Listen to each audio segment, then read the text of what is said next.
What's up guys, Mike here from SwordofMikeG, and in today's episode I'm going to be talking to you guys about why I feel Lavahound might be one of the best decks moving forward and showing off the deck list I theory crafted for the new balance changes. So first off, let's talk about why Lavahound did not work. Well, first, it didn't really do too well against the other bigger beatdown decks, i.e. Golem, as it had the Goblin Hut, the Inferno Dragon, no, not the Inferno Dragon, the Flying Machine, and the Mega Minion, all of which, the Lavahound doesn't necessarily agree with. Additionally, the Nightwish Bats could accumulate and do a substantial amount of damage. This led to a recipe for disaster, especially considering you had really nothing to effectively deal with the Golem. So, Lavahound fell to the wayside because of that. Then, you have the cycle decks, the really cheap, powerful decks with a millionaire counters, Spear Goblins, Goblin Hut, Goblin Gang, Bats, Inferno Dragon, etc.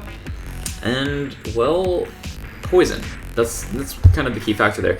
Lots of little cards that would let them cycle the poison whenever they needed it, and lots of answers to all your air troops. So once again, it's not good against the cycle decks. The decks that weren't those were things like Ice Wizard Tornado or Executioner Rocket, things that you once again could not efficiently deal with. So what's changed? Well, for starters, Mega Knight nerf actually makes those decks substantially worse, because if you go ahead and play a Lavahound in the back and they go ahead and try to rush you with like a Mega Knight Goblin Gang or a Mega Knight Spear Goblins, you can get a really nice Dark Prince off. For those of you who don't know, Dark Prince can actually beat Mega Knight in a one-on-one interaction on your side of the board. So it's going to go ahead and squish those small units out of existence while taking on the Mega Knight. Then, well, you're going to come out way ahead on that trade, which is going to give you basically a free Lavahound or pretty well close to it.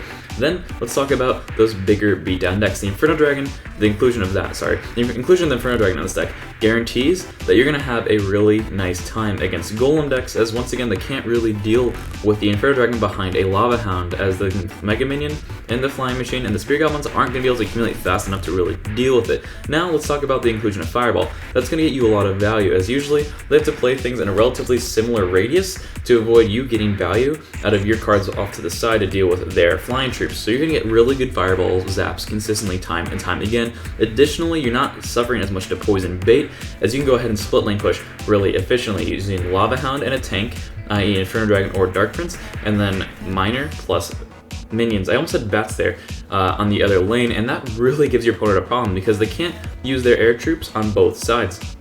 They're going to have to pick and choose where they want their flying machines, their mega minions, etc., and they're going to have to suffer because of that, because whatever lane they choose to underdefend, you can go in and punish really hard. Also, you have the Goblin Hut to go ahead and give that extra element of poison bait, so they have to make the decision between the Lavahound and the Goblin Hut, and whatever one they choose, you can choose to stack up on the other side of things and get good value each and every time you play those cards. So I think this deck is really in a good position moving forward, and I actually used it to a lot of success in a GC today. Unfortunately, I got to 12 wins, but I didn't record the chest opening, and I don't really do replays all that often, so I felt like I would just show off the final games of this, and then maybe talk about, show off some of my favorite replays moving forward. So let's just hop into this challenge live and see what we can make happen. So I'm playing against Paldula22 from KKK. Wow, that is really racy.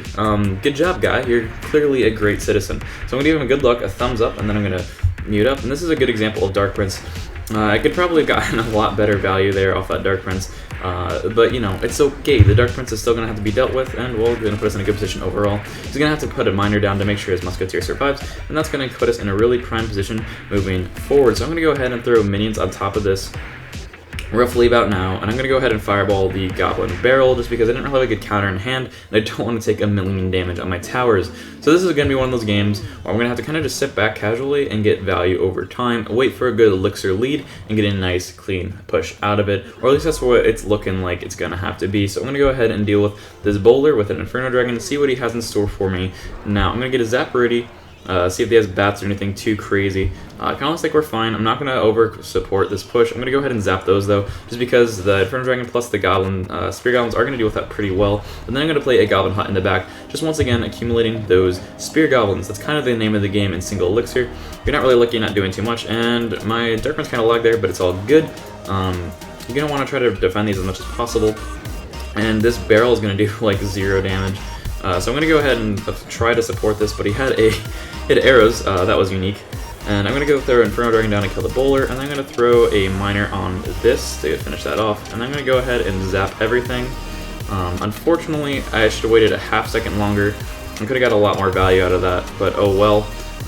All's well that ends well, right? So I'm going to play another Goblin Hut And this is going to melt through the bowler pretty fast. Hopefully the Inferno Dragon got a lot of damage there, and the pups got a little bit of damage on the tower. So once again, let's go ahead and just start up a Lavahound in the back now that things are resetting a little bit, and we're sitting in a pretty prime position. So I'm going to have that Spear Goblin on the left to melt the one Goblin, and the Dark Prince should finish that off pretty well. So now we're moving into some good territory. He's going to go ahead and log things, and I'm going to go ahead and throw minions, and I'm going to throw Fireball, predicting something out of him. I'm going to go ahead and do this, and then do that, to just kind of melt away those.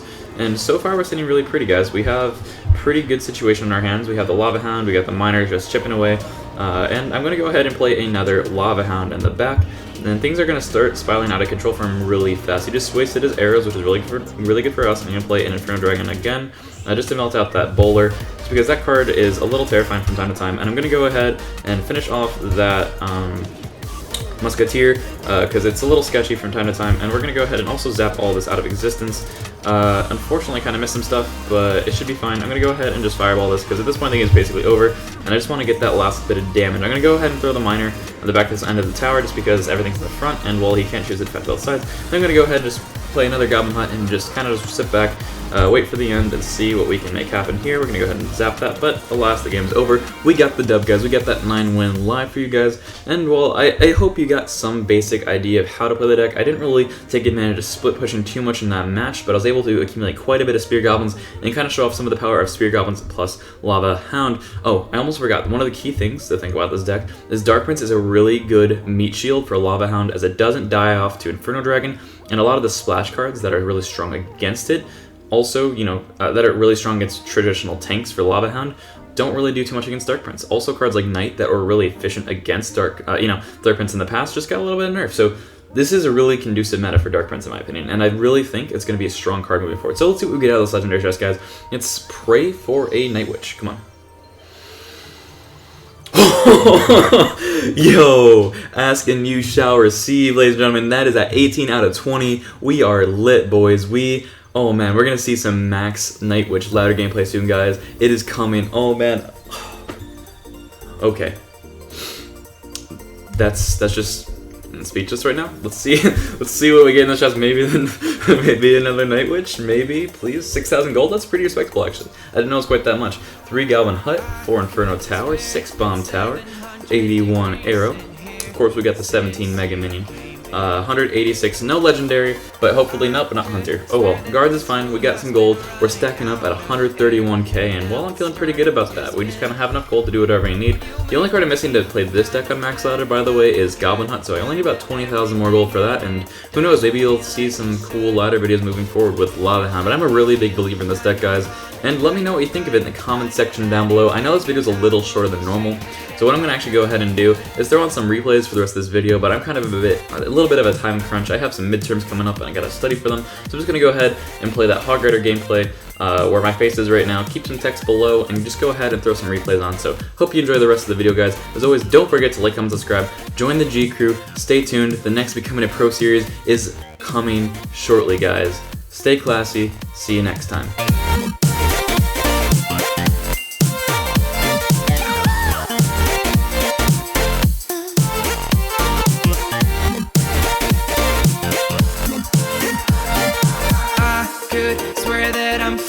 I think I'm losing my sight. I swear I'm hitting the floor.